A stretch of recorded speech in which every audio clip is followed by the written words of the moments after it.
Okta, sopir angkot jurusan Ampera Pelaju ini diduga dianiaya juru parkir dan melaporkan peristiwa tersebut ke SPKT Polrestabes Palembang. Dalam laporannya menyebut peristiwa terjadi saat pelapor akan melerai keributan antara teman sesama sopir angkot dengan warga karena bersenggolan mobil yang terparkir di jembatan Karang Jalan Merdeka 26 Ilir. Tiba-tiba datang 4 juru parkir dan salah satunya memukul korban di bagian kepala hingga robek.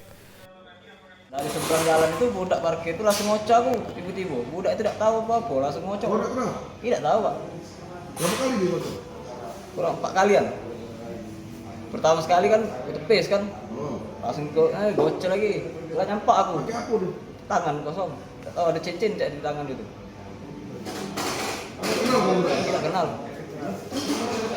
Mau berapa dia? DWA nih ngocok tuh. Dia. Tapi yang pas nolong aku itu tiga, sudahlah kau nyolah aja dia. Tapi tidak kenal motor. Tidak ngelak ngocok. Ngerai we. Iya. Yang bocor kok dia. Bab yang sikok cuman yo nggak pasin aku ya sudah nyolah aja dia. Nyuruh aku nyawa. Iya, yang sikok. Kini kasus tersebut masih dalam penanganan polisi dari Polrestabes Palembang.